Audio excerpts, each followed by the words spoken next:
Okay, this is my reflective project. And we are going to be analyzing the essential question of when you have plans and programs in place for kids to be successful readers by the end of third grade, and there are students who are falling off the trajectory to success, what do you do?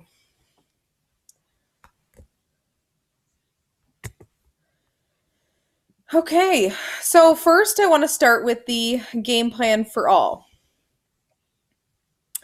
The plan for whole group instruction. This is instruction that every student will get, no matter if they are SPED or ELL. They're all going to get this same base instruction. So students will follow a rigorous plan designed by McGraw-Hill. It is called Wonders. There are heavy phonics in primary grades and comprehension skills and close reading in secondary grades. There are leveled readers to practice, they're leveled to practice the fit of the needs of all learners. So there's on level, approaching level, beyond, and ELL. So if you look over here, this is a little tidbit of our weekly routine. So we always have an essential question, and then we have a day one that we follow, which is introducing the concept. We always have vocabulary, and then we have a comprehension skill that we work on, and that's the comprehension skill that we work on throughout the week. So that stays the same. So on day two, we're still working on point of view. Comprehension strategy is between the visualize and the point of view. And our vocabulary strategy is context clues. So not only do they get a new vocabulary word, but they also get to focus on using context clues. Day three, phonics, just a little bit of phonics. This is fourth grade. And then close reading. Day four, close reading. Day five, close reading. So that's the game plan for all, to keep students on the trajectory for success, to be successful readers by fourth grade. Now, if a teacher is noticing that a student is falling behind, of course, there is the in-class intervention, or as we like to call it, the response to intervention. So students that are struggling with whole group concepts will get an intervention with their teacher. These are tiered interventions provided by the Wonders curriculum, and the interventions match the weekly concept and are scaffold. So if you look on, let's say, day two, and we have a student who is struggling with point of view, you come here to small group differentiated instruction, and we have an approaching level. And these are all lessons that will help with anything that they're struggling with. There's a comprehension lesson, a vocabulary lesson, a review on point of view, and then there's a leveled reader to go with this to help the student.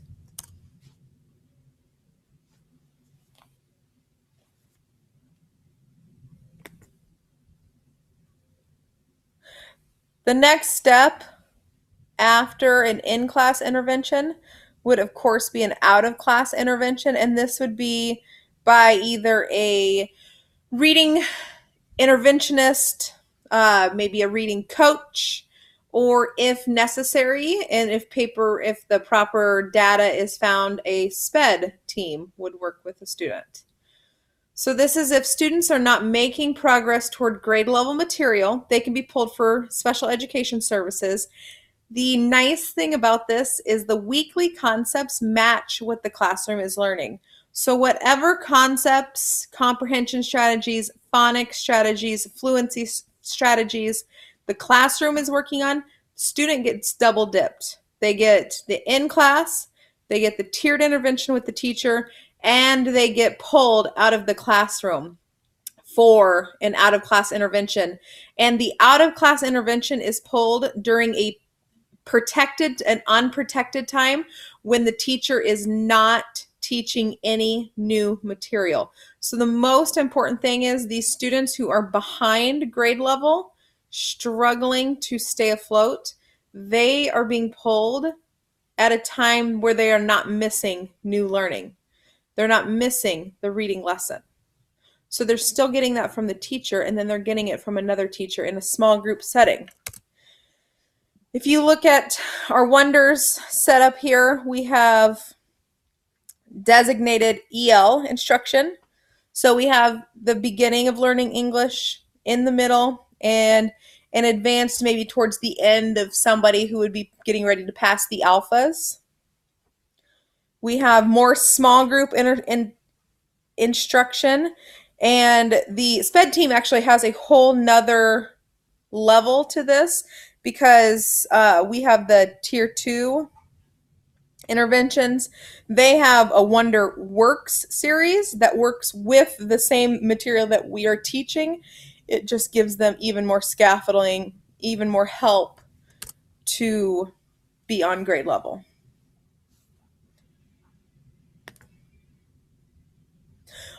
The goal is that all students are proficient by the 4th grade.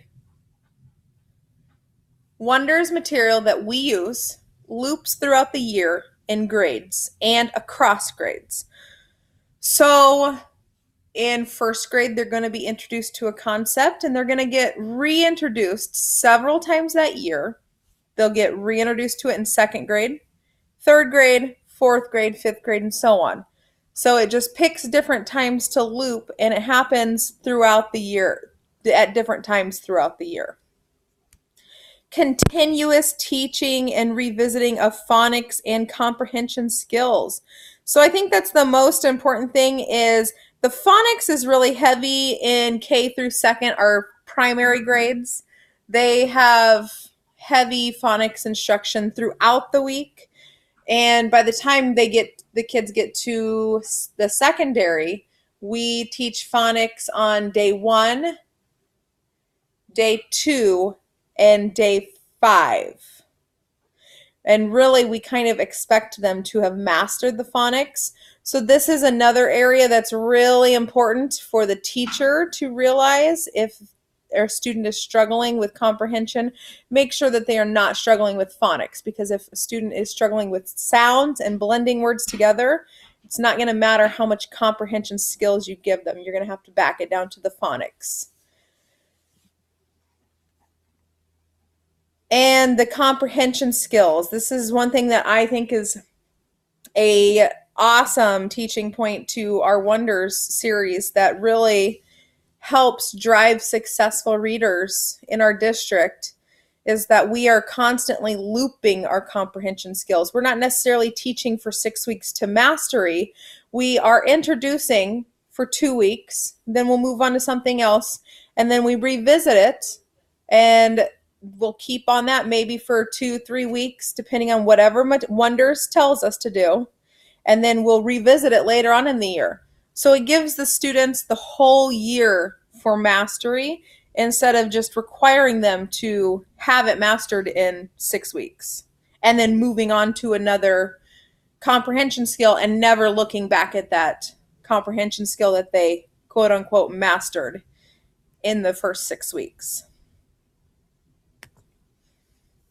Okay, when you have plans and programs in place for kids to be successful readers by the end of 3rd grade, and there are students who are falling off the trajectory to success, what do you do? Well, first of all, teachers must follow the course. The material that teachers are teaching from were written by people who studied how students learn and how kids learn. And they have to put their faith and trust in what the material, in the material that they have, and make sure that they are teaching with fidelity. Teachers must respond to formative data.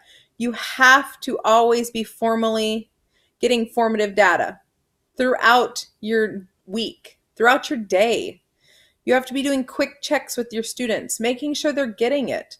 And if they're not getting it, the wonderful thing about the district that I'm in is we have set times built into our day to where we can pull small groups quickly just to touch on any lesson that might have been missed by the student.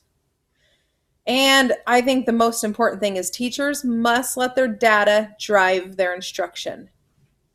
You have to rely on what your data is showing you. And if a data is showing you that a student is struggling, you have to respond to it. You have to make sure that you are scaffolding lessons and not letting anybody fall behind.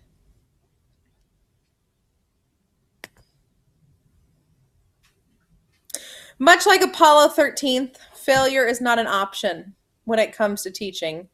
Every day where we walk in the door, we know that we're not going to let our students fail and that we are going to push them to succeed. Much like the beloved movie of Apollo 13, we must see this mission through. Our students are the spaceship that will take our instruction to where it needs to go. We have to listen to what our students are telling us. Much like the crew of Apollo 13 had to listen to what their spaceship was telling them. And I truly believe that all teachers are like Jim Lovell. We're all dreamers who see the potential in every student. And just like Jim had a dream to go to the moon, he did everything possible to try to get there. He didn't get to walk on the moon, but he got to do some amazing things. And I believe the same for teachers as well.